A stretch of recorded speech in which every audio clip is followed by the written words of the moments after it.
Yeah, I'm Kenny Vieth, president of ACT Research, along with my colleague Jim Meil, and we just got done with seminar 73, and we're going to talk about it. And Jim, as we were preparing, we were in the middle of talking about tariffs, and the point I was going to make is one of the things with the combination of steel and aluminum tariffs on U.S. manufacturers, and you see like a 25% tariff on the Koreans and the Japanese, and so if the average price of a car coming in from Japan or Korea is $50,000, the price of that car is going to rise by, call it $10,000 to make the math easy. I think the problem is U.S. manufacturers are looking at, basically the same cost impact. So there's no competitive advantage being gained, and if anything, you're whacking your domestic manufacturers, because all of a sudden you're going to have a 10 or 15% price increase on cars next year. Well, I think one of the points that our speakers raised, and perhaps enough to be a continuous theme of our seminar, is that tariffs have been a game changer, and what's in the crosshairs of tariffs are goods. As a general rule, and I think almost a universal rule, you do not levy tariffs on services. You levy tariffs on goods. And guess what our business in a very fundamental way is all about?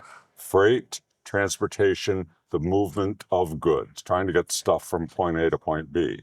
So we're back to saying, what does it take to bring to an end this freight recession that we've been burdened with in the industry for the last 3.5 years?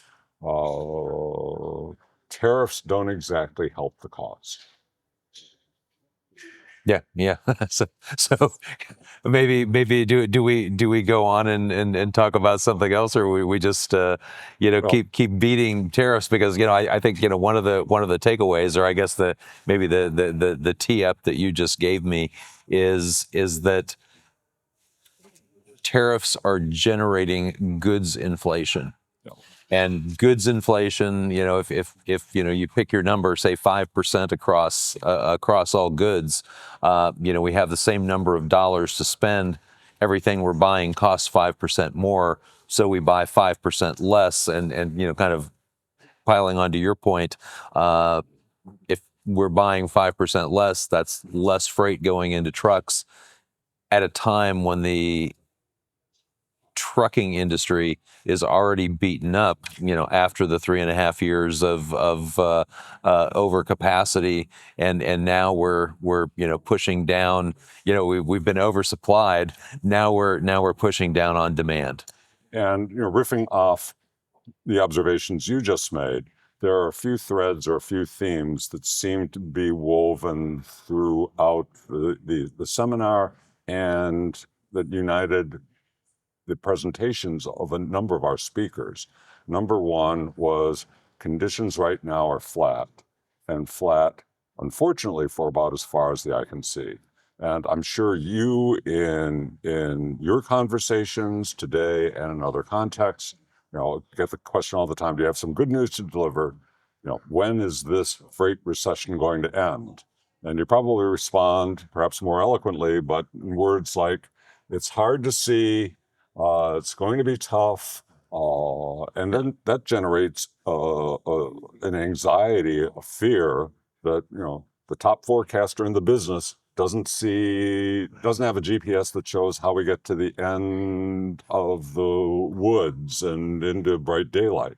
And then we have one speaker, Paul Rosa, who said, I have a fear that when things take off, we won't be able to respond fast enough, and we'll have a replay of 2021. So that's another anxiety too. We can't figure out when it's going to happen, and when it does, it'll come in spades, and lo and behold, we'll be behind the 8 ball again.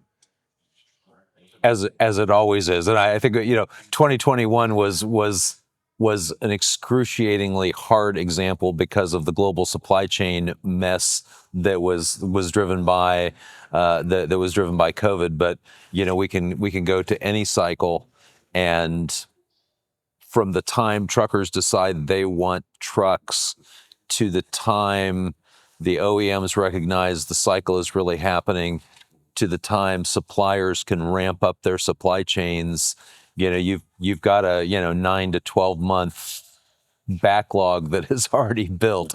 So yeah, getting rid of immigrants is I think going to cause wage inflation. Well, getting rid of immigrants is going to cause wage inflation. Yeah. And going back to say 2018 and 19, the industry used to drug test for marijuana, and in 2019, no, everybody stopped drug testing for marijuana because they could not find warm bodies, and immigrants have been providing labor that's allowed kind of the domestic population to go work in factories, and so I think the excruciatingly tight labor supply we were seeing back in 2019 is going to be a challenge when the industry decides we need labor again. So now you're starting to create a scenario where you say, okay, number one, how do things change? And one of the challenges of my message is, not clearly visible yet, and that leads to the freight recession, 3.5 years long, and you say flat into the rest of 2025 and into 2026. Now that puts on the table, is this the new normal? And the boom times of 2021 and early 2022 are so long ago that maybe we'll never taste that again. Yeah. And we just have to learn how to optimize and how to rationalize and deal with it. And if the good times come, the good times come. But in the meantime, cost out, cost out, cost out. I think that was another one of the themes that came out in over the course of the last 2 days. Yeah, and that's an interesting observation. I think my knee-jerk pushback to it is, and again, it could be right, but if we go all the way back to deregulation, so going all the way back to 1981, the industry was basically in a constant state of overcapacity for 20 years. Up and really until the recession of 2001. I think a freight rate in 1981 was $1.21 a mile, and a freight rate in 2000 was $1.21 a mile, and it was that takeout of capacity that really wiped out swaths of owner operators and small businesses. And then we had the pre-buy, and so we saw freight rates improve above anything we'd seen in the previous 20 years in the early 2000s. And then we had the global financial crisis, which took even more capacity out of the marketplace, and we had a renaissance, if you will, in carrier profitability, in all-time records, even before the pandemic period. We had records in 14 and 15, records in 18 and 19. All-time records were blown away in 21 and 22. So maybe if we don't have that giant capacity takeout, or if we don't take out more capacity more seriously, maybe just grinding mediocrity may indeed be the new normal. Yeah. And I want to put one word on the table. In our current era, one of the sexy topics out there is technology. And I think we can talk about technology in two senses. Number one, AI and all the benefits and the miracles that AI is supposed to develop. Wasn't a big theme of our conference, but it was mentioned.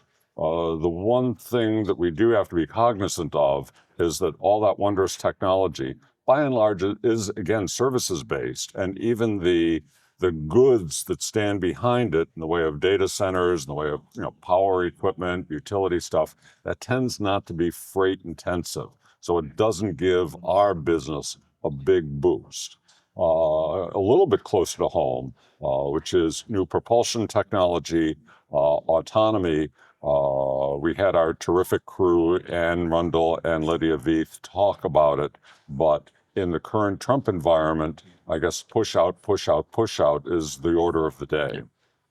So in the first case with AI, I do think the freight market doesn't benefit so much, but the vocational market should benefit greatly. Good point. Fair enough. So there's a lot of utility construction that needs to be done. There's the data centers that need to be built, and yeah, if there's an argument for freeing up labor, it's the productivity.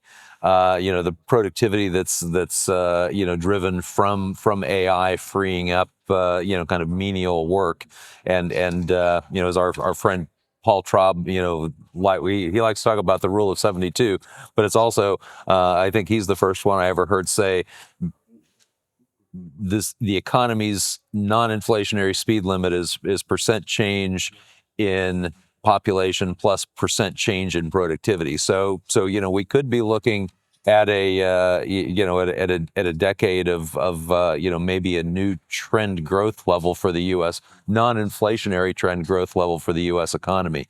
As far as new technologies go for the industry, though.